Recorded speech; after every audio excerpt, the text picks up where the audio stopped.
Welcome to the Snowbirds Expat Radio Podcast. I'm your host, Jerry Scott. Today's episode, before we jump into it, we're going to be talking about a little bit of a lead up from last week's episode with Dr. Jason Rivers, who is a dermatologist.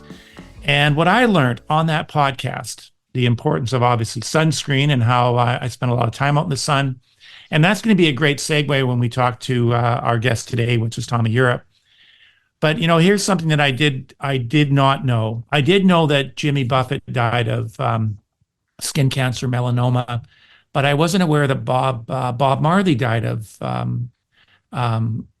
skin cancer as well, which is melanoma. So that was very interesting. Tommy, I don't know if you knew that Bob Marley died of melanoma. Did you know that? I did not know that. Well, there we are. There was two great rock stars. And Mike, our producer, Toronto Mike, that's all we talk about when we're waiting for guests. We talk about music, and we talk about the Toronto Maple Leafs and the whole works. So, whoa. Yeah. Go easy on my Leafs. Go easy on my Leafs. Well, we went easy on everybody. Being a proud Canadian, we're always loving the every Canadian team that makes it to the next round. So, well, before I bring Tommy in, I got to tell you, this is a great story. Tom and I met. I call him Tom. I didn't realize his real name is Tommy.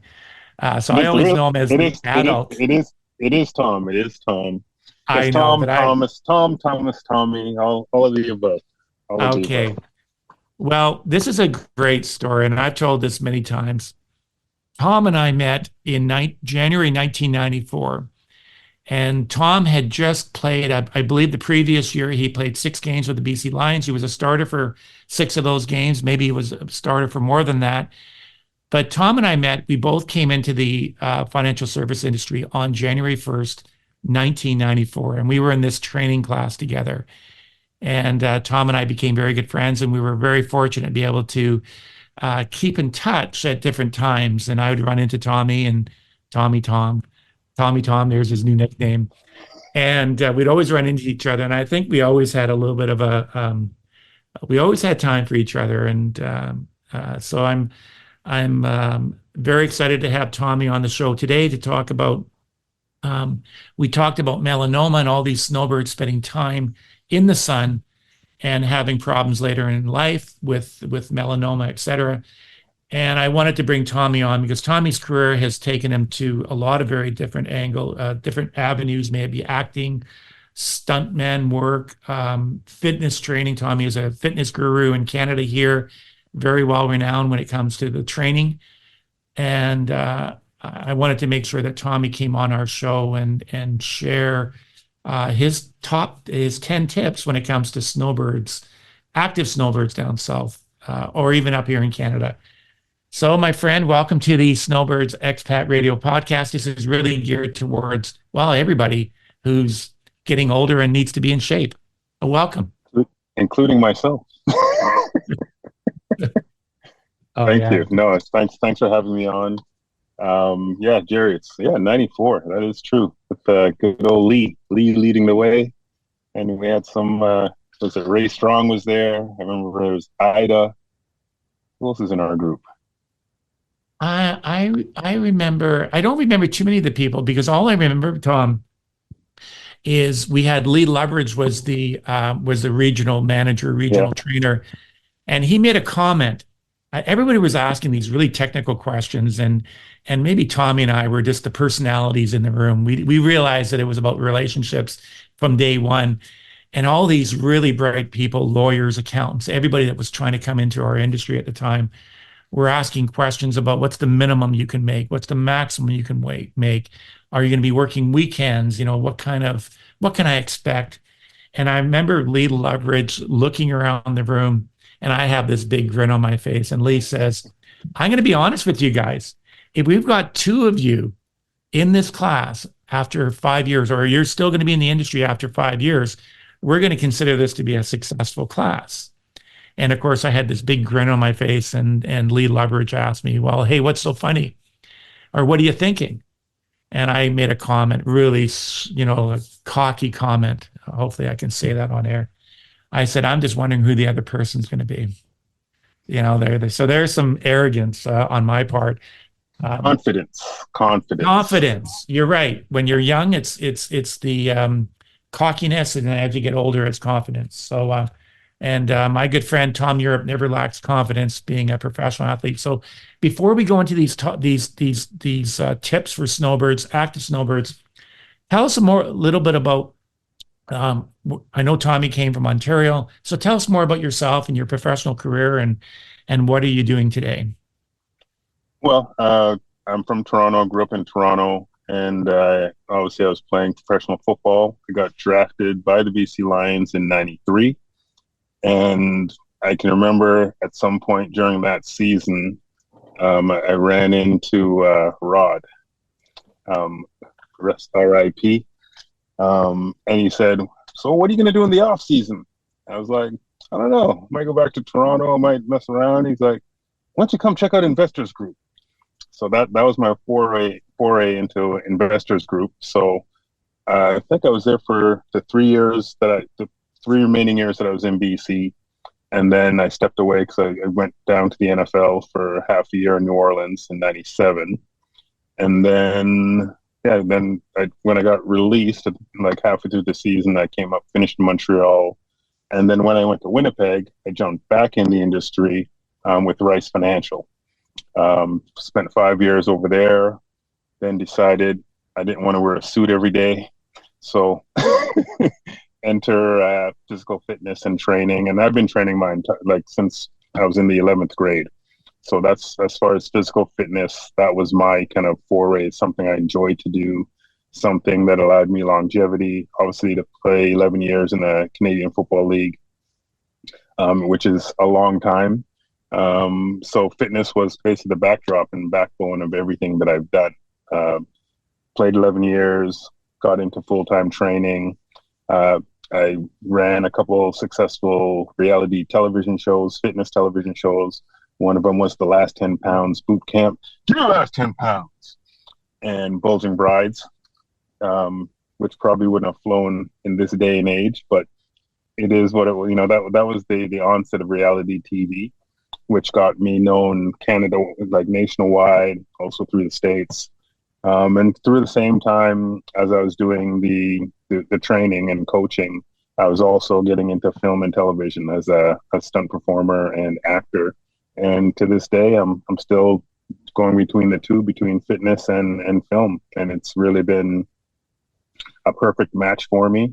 Every day is different. I get to meet some really interesting people. Get to do some amazing things, see some amazing places. So that's really what it's all about. And I know you deal with a lot of snowbirds and whatnot, and it's really about quality of life and how you want to attack it, and just enjoying every day to the max. And that's what I kind of share with my clients that I work with people that I talk to.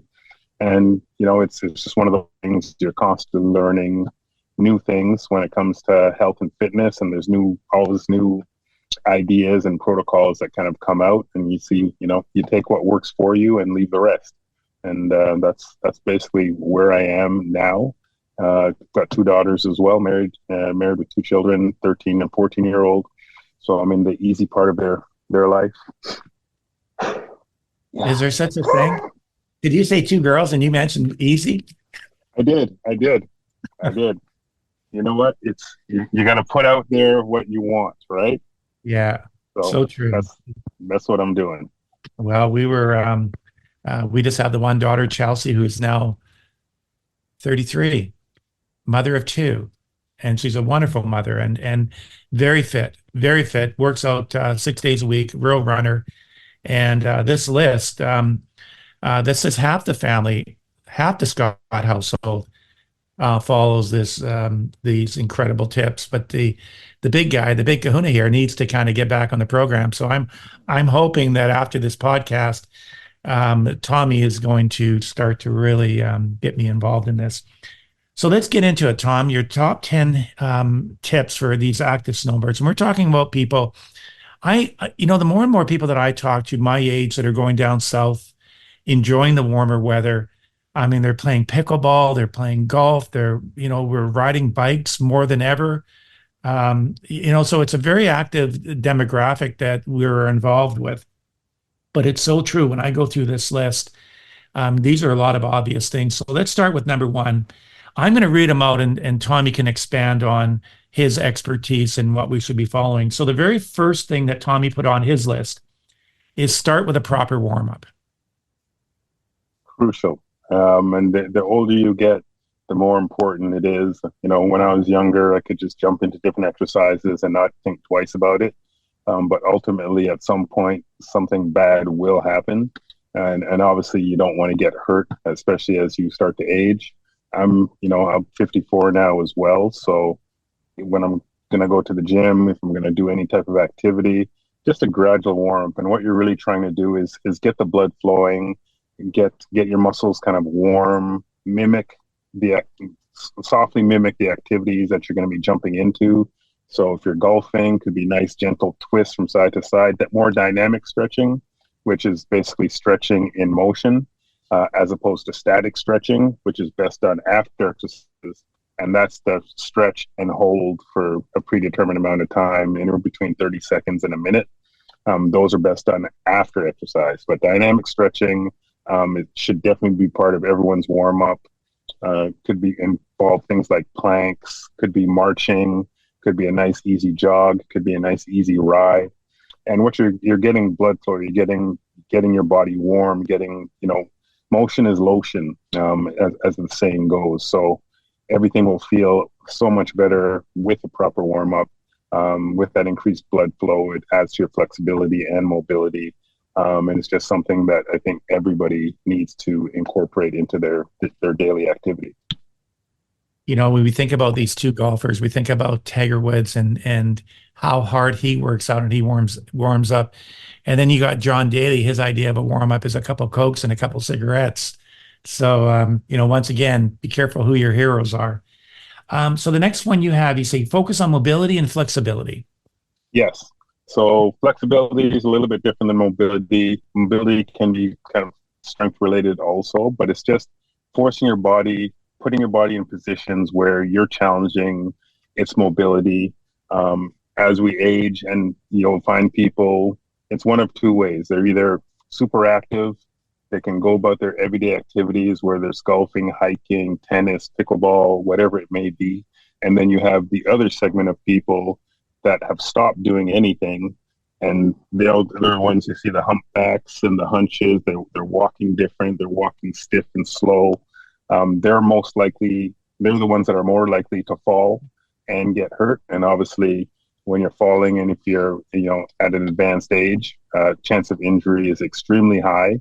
But if you're adding mobility exercises in, and it's very similar to a warm up, but you're pushing the pace a little bit more. So maybe you will be adding a bit of resistance with different things, medicine ball throws, that kind of thing. More active mobility, getting the body used to some type of resistance, either resisting against it or pushing it. Wood choppers, things like that. Things on the Bosu squats. Things that are going to force you to work a little bit harder. So that's the next step up from the general warm up. And you only need about 10 to 20 minutes, ideally. If you don't know what type of mobility exercises to use, there's tons of stuff online. There's somebody that I follow online who's a mobility expert. His name is Vernon Griffith. So if you Google him on YouTube, he's got tons of different mobility exercises that are great for all ages. And then, you'll just find that you move a lot better, you feel a lot better. And then when it comes to swinging a tennis racket or swinging a golf club, right from the first swing, you're going to feel great, as opposed to, going out there cold and then swinging and then, my back or my hip or my leg or my knee, whatever the case may be. And it's going to add to your overall flexibility. And that's, the more flexible you are, the more able you will be to handle, extra loads. Sometimes you might slip, but you'll catch yourself. And it's just going to put you in a much better place physically and also mentally, setting you up for exercise. Now, you also say gradually increase the intensity. Yeah.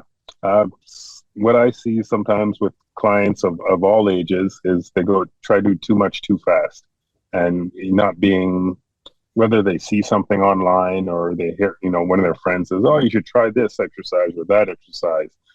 Don't jump into it's everybody's starting at a different level. So if you're a novice, I highly recommend working with somebody, a trainer, a coach, somebody who knows what they're doing, somebody who could watch you.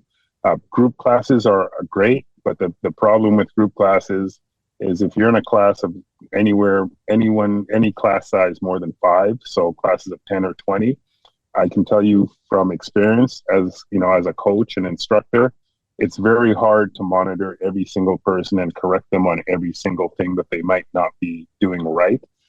So work with somebody one-on-one, get the basics down, and then you can always increase. And the way you're going to improve your strength, your mobility, your flexibility is progressive overload. So you're gradually increasing the intensity as you feel confident and fit enough to do it. And by doing that, you're going to minimize your chance of getting injured, because we exercise and we train so that we can get stronger and be better in our desired activities, or just in life in general, going out for a hike, going on vacation, and being able to enjoy yourself doing, whether it's biking, going on the water. You want to take you want to make the most of it, and by gradually increasing intensity, you're going to assure yourself that it's going to be a nice, smooth transition, and you're going to get gains. If you're trying to lose some weight, it's the same kind of thing. Just gradually starting out to start walking, and then walking is going to get a little easy after a while. So then you start to jog, then you'll start to run. Then you can add in different things, whether it's sprinting, hiking up a mountain, on a bike, on a rowing machine, whatever the case may be.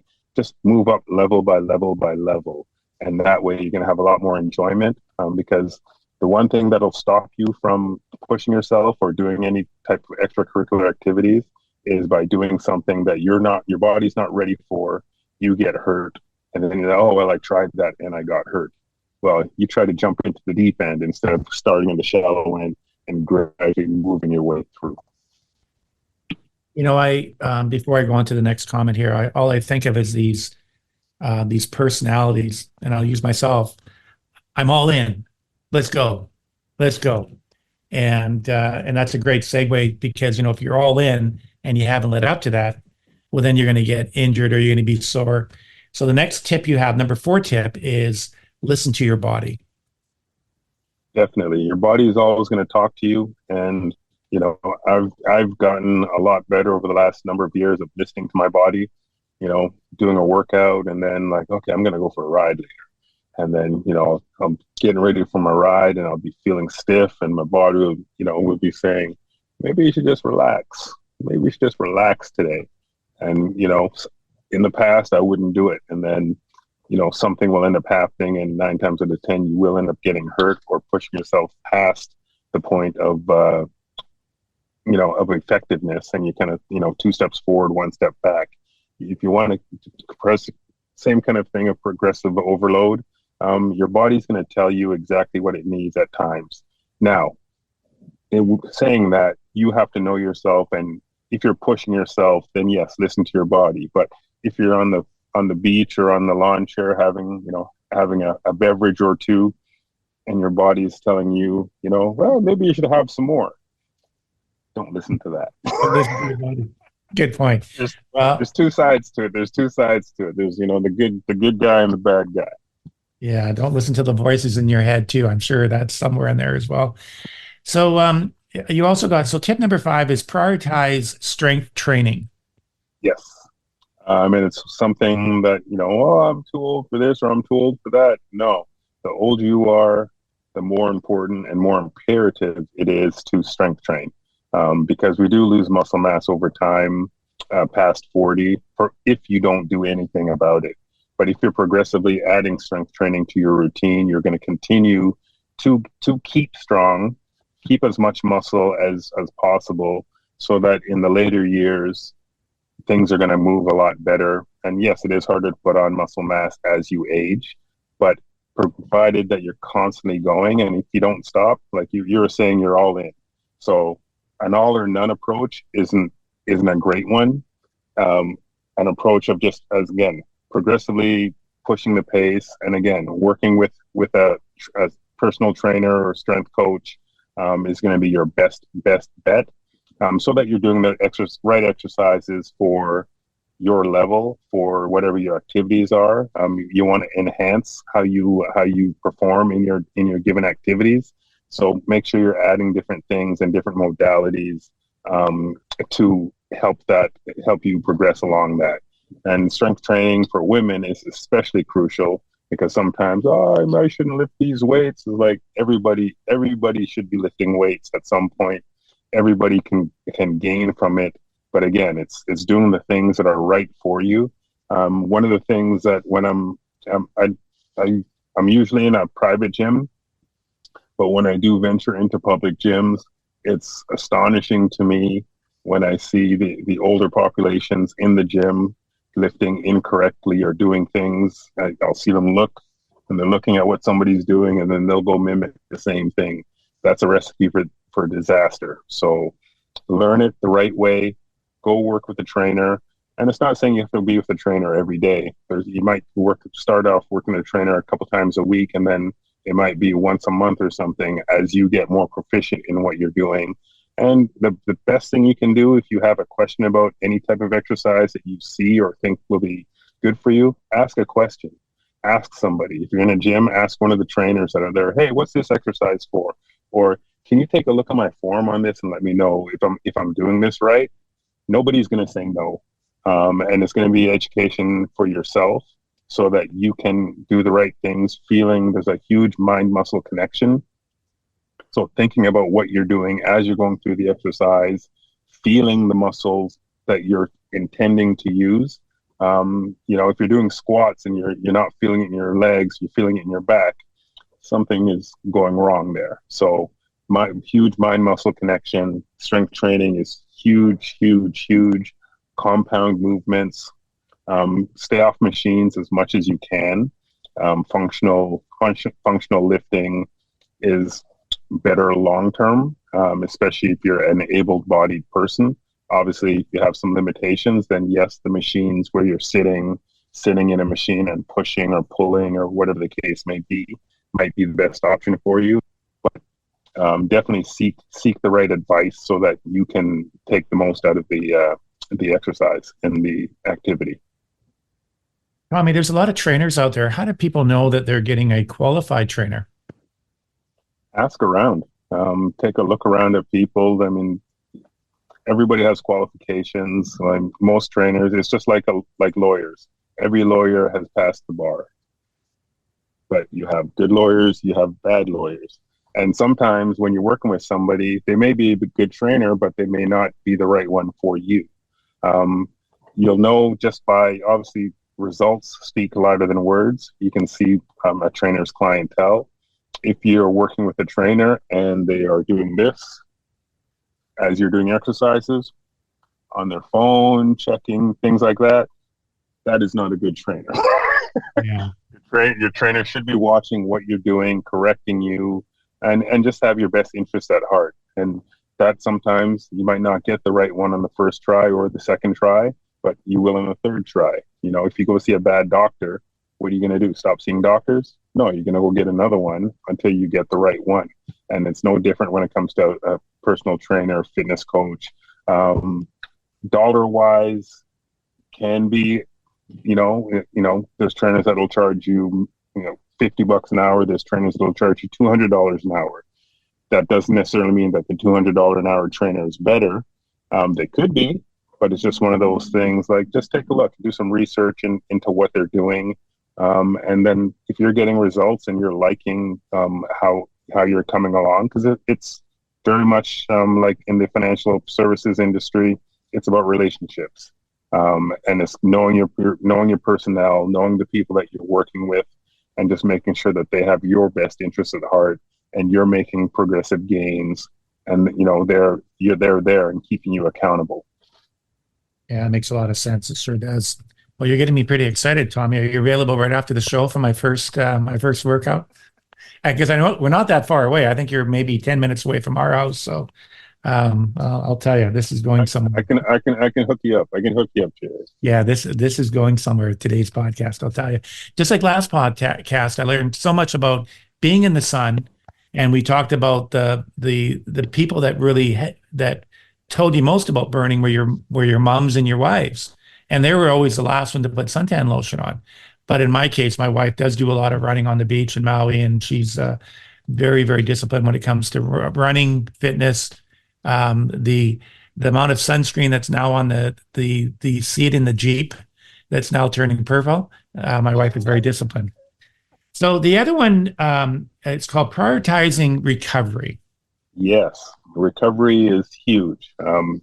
Your body repairs itself and recovers when you give it a chance to rest, and that includes sleep. For those people who say, "Oh, I only need 4 or 5 hours a day," if you're getting less than 6 hours sleep a night, it's affecting you. Point blank, it is affecting you in some way, shape, or form, mentally or physically. You're not giving your body a chance to completely recover. There's all kinds of recovery tools, and depending on the level of activity that you're doing, chiropractors, massage therapists, acupuncturists. There's so many different levels in the physical wellness industry, and so many different avenues that you can take for recovery. And again, it's just depending on your activity, what you're comfortable with, what your knowledge is. But sleep, definitely. Nutrition, making sure you're getting enough protein, making sure you're getting enough fats, making sure you're getting enough carbs. You need all three of those elements for a completely nutritious diet. If you cut one of those out, you're short selling yourself, and it's something that you need to address. When it comes to supplements, now the supplement industry is a multi-billion-dollar industry. There are things that work, there are things that are fads here and there. You don't need anything crazy. We used to say multivitamins, but there's not a lot of the research that's out there kind of suggests that multivitamins for a lot of the population are ineffective, because you're going to get a lot of the nutrients from the foods that you eat. When it comes to supplements, supplements are exactly like the word suggests. They're supposed to supplement your regular food. Eating real foods, whole foods, leafy greens, vegetables are crucially important to add to your diet. I do eat red meat, not that often, but you do need your protein. I do use protein powders. One of the things that I've been taking for well over 20 years, almost 30 years, is creatine. And creatine is a supplement. It's probably the most researched supplement that's out there. And a lot of the newer studies that are out now are, suggest creatine on a daily basis for adults of every age, especially the elderly, because it does help you recover. It helps you repair. And it's something that is going to help with your work in addition to your strength training. And it's not deemed bad for you. It was looked at as a bodybuilder type supplement before. There's tons of different ways that people will try and sell it. Creatine monohydrate is one of the most researched supplements that there is.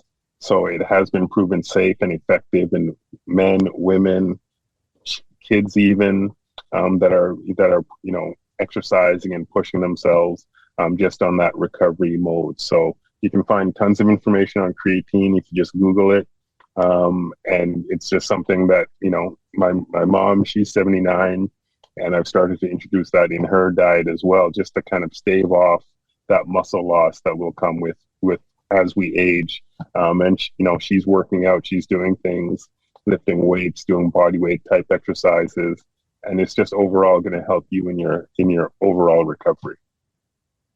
When you talk about recovery, maybe during the era when you were an athlete from 94 to the early 2000s, we saw all these hyperbaric oxygen chambers, but we don't hear much about that anymore. They're around. They're still around. They're expensive. That's why you don't hear as much about them. And there's a lot of different modalities that are out there and available to people that are less expensive. I believe LeBron James has a hyperbaric chamber in his house. which he uses on a regular basis, and it's got something to do with the blood cells. So if money is not an option and you can get into a hyperbaric chamber, it will definitely aid in your recovery. But things you can do, the things that are available to every single one of us: sleep, sleep, sleep, sleep, Yeah, sleep. exactly. And not overdoing it. You don't want to drive yourself into the ground. Your body needs time to react. So lifting 7 days a week isn't advisable. But if you want to make changes and see yourself advance, if you're doing something, 4 or 5 days a week, that's great. And then take the other 2 days of active recovery. And you can go for a walk, a nice easy ride. And it's just a nice little way to give your body a break and let it get ready for the next day's activities. Now, this is probably really important, and I've always been a water guy. I'm not a coffee guy. I've got water in my really fancy Snowbird Wealth Management Raymond James mug, but you say stay hydrated. Oh, does he got something? Oh, there he is. Now we're getting into. There we are. A little plug for the TE. Little plug. Tommy, you're a fitness. There we are. So, hydration is key, and I mean, we always hear about being hydrated and how important it is. But what I want to tell you is, if you're dehydrated, you're going to hurt yourself. You're going to hurt yourself on the golf course. You're going to hurt yourself going on a jog, on a ride. It can lead to catastrophic, things if it gets overboard. A good rule of thumb, and I learned this years ago. Everyone says, "Oh, 8 glasses of water a day." Well, we're all different sizes and different shapes and different levels of activity. So the easiest way: take your body weight in pounds, divide it by 2, and that's how many ounces of water per day you should have. So a 200-pound male like myself, I'm about 210 actually. So say 105 ounces of water, and then if you're exercising, especially if it's hot. And for the snowbirds who are golfing or tennis, pickleball, whatever it is, it's adding a third on top of that. Now, we've got all these different things that you can add to your water, electrolytes and things like that. Sometimes I'll use nun tablets.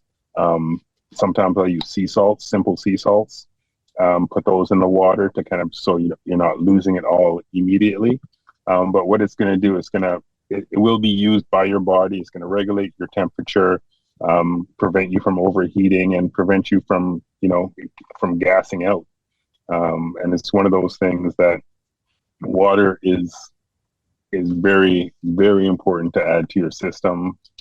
You don't need all these crazy energy drinks and things like that. A lot of the stuff that's on the market, just look at the label. If you see a lot of LOS as the last four letters, there's sweeteners and all these different kind of things that they're putting in it. So keep it simple. Obviously, if you're training and you're doing things, there's different types of things you can use for hydration. One thing for those people who are super active and want a great carb supplement, it's a product called Vitargo, and again, that's a highly researched product. It empties out of your belly quickly, and it will give you nice pure carbohydrates, which are crucial for, especially when you're pushing yourself in hotter temperatures. We kind of touched on number 8, which was use proper form. You say, don't be afraid to ask when you're seeing some of these trainers that are available, the good trainers. So let's move on to number 9, which is called include balance and stability training. Yes. And that's one thing I've been incorporating, not only for myself, but all my clients, my mom as well. And it could be things, adding in simple activities of standing on one leg. Foot can be behind you, could be up in a march position, and just forcing your body to balance. And then once that gets a little bit easy, try doing it closing your eyes, and it's going to have a complete different feeling. And then you can add different things standing on unstable surfaces. If you're standing on the sand, it's great working on sand as well, because it's an unstable surface, so your body has to account for the shifts and turns for the balance and stability. And the more stable you are, the chances are more likely you're going to stay upright if, in a slipping situation. As we age, one of the things as we spoke about earlier is, we don't want to fall. But if you do fall, you want to know that you're going to be okay and be able to get back up. So doing things on single legs, single arms, that kind of stability and that type of imbalance training will kind of get your body ready to handle any type of load, because life is unpredictable. Sometimes, and most people don't really get hurt in the gym. Most people will get hurt carrying their golf bag or carrying a suitcase on the plane or reaching for a remote. It's as simple as the little things that you don't really think about. But if your body's not ready and it's not prepared and you haven't trained it to accommodate those types of shifts, or if you have a weak core and you're reaching for something and you're not thinking, it's easy to throw out your back or different things like that. And I see it all the time. So include balance and stability training into your overall routine. And, again, you can work with a trainer, you can send me an email or send me a message as well, and I can give you some more information on things that you can do. And then you can progressively add things and add different loads, which will make your endeavor so much more enjoyable. Before we jump into number 10, which is really important here when it comes to listening to your doctor, a lot of folks are getting to the point where you're in your 60s, now you're going to retire. You've got all this time and you're trying to find ways to obviously enjoy your retirement and take advantage of your new schedule being retired. I can imagine it would be a little intimidating if you hadn't worked out for the last 15, 20 years on a regular basis. So I'm sure Tommy's got all kinds of great, because it's not just fitness training, it's also that mental training as well that we all have to kind of adapt into and buy into. Absolutely. The mental is just as important as the physical. And it's just, you have to have that outlook on things. And when it comes to different exercises and activities, you want to be mentally confident that you can perform certain tasks.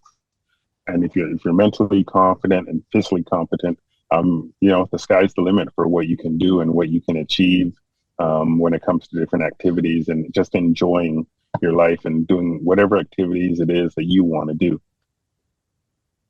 Well, the last one, which is really important, hopefully everybody has their GPs and their healthcare professionals they're working with, but number 10 for Tommy's top tips for snowbirds, active snowbirds, is listen to your doctor. Listen to your doctor. Go get checked out.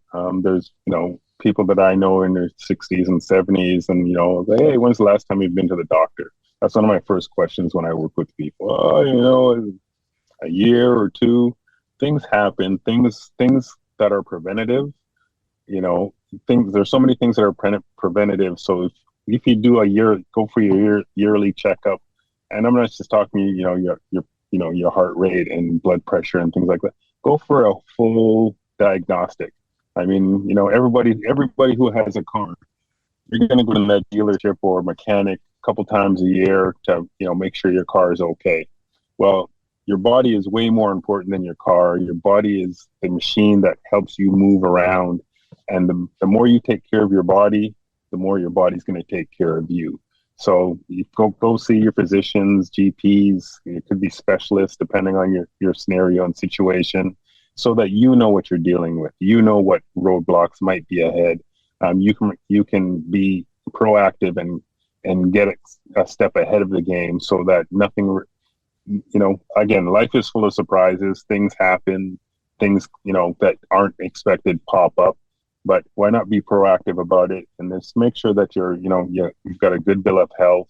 Sometimes you could feel great, and then, there's things that are lurking underneath that you have no idea about. And unless you go get checked out, you're never going to know. And with that said, you might need to go see a specialist, because some GPs are, I don't know, depending on where you live and your financial situation. Again, many GPs are overloaded. So I find that by seeing some specialists sometimes and going for, these different tests and things like that, you want to know what's going on with your body. You want to know the full situation going into it, so you can prepare as best as possible to combat whatever is around the corner, whether it's strengthening something or, maybe you might have a blockage, or your cholesterol is high, your heart your blood pressure, you have high blood pressure, whatever the case may be, so that you can be a step ahead of the game. You're in control, and just you got to look at your body as the ultimate machine. You take care of it, it will take care of you. Well, I got to tell you the importance of these last two podcasts we've done, which was the first one was health, and having Dr. Jason Rivers talk about, we've worked hard our entire lives, and now we're down in the sun and we get that beautiful tan, but we could be doing damage to our skin. So Jason was fantastic, and I'm sure we'll hear more about Jason and the River Soul brands that he came up with. And same with Tommy. I hope that we can have Tommy be more involved with Snowbird US Day Tracker, all those snowbirds going down south. I'm sure we're going to find lots of ways that the people that enjoy this podcast, how they can get a hold of Tommy. I know it's Tommy, it's tefitness.com. You can reach out to Tommy. Yeah, tefitness.com. If you have an email or anything about anything that we talked about, if you have questions, you can email me at training@tefitness.com. I've got clients all over the world. I have my own personal training app, so they'll have their workouts with them. That way they can stay up to date with what they're doing. I can keep them accountable because I get, my alerts and things when they're going through the workouts, and the workouts are constantly changing.